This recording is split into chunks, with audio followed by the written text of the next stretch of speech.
পাউরুটি দিয়ে পকোড়া বানাবো। আমি এখানে 4টে পাউরুটি স্লাইস নিয়ে নিয়েছি। এবার চৌকো চৌকো করে পাউরুটিগুলো কেটে নিলাম। পাউরুটিগুলো সব কাটা হয়ে গেছে, একটা পাত্রে তুলে নিলাম।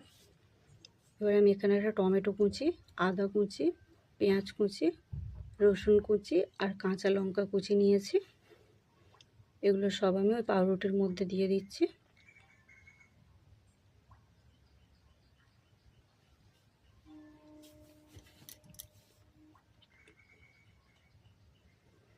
এর মধ্যে এবার জিরের গুঁড়ো, ধনের গুঁড়ো, হলুদ গুঁড়ো আর ঝাল লঙ্কার গুঁড়ো দিলাম।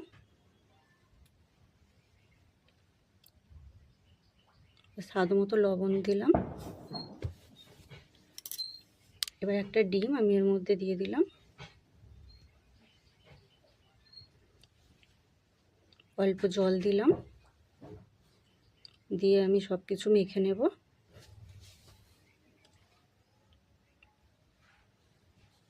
মাখা হয়ে গেছে আমার। কড়াতে তেল দিয়ে তেল গরম হয়ে গেছে। এর মধ্যে আমি ছোট ছোট করে ছেড়ে দিচ্ছি ব্যাটারটাকে।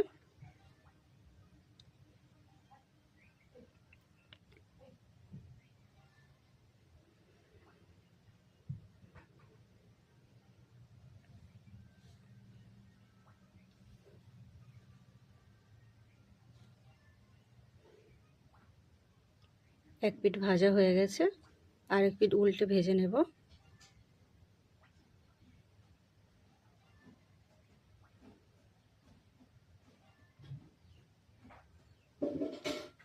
ভাজা হয়ে গেছে আমার পকোড়াগুলো, তুলে নেব কড়া থেকে।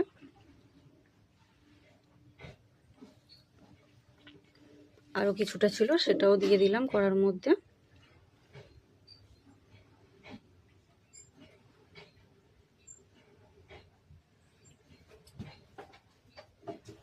এটাও একইভাবে এক পিঠ হয়ে গেছে, আর এক পিঠ ভেজে নেব।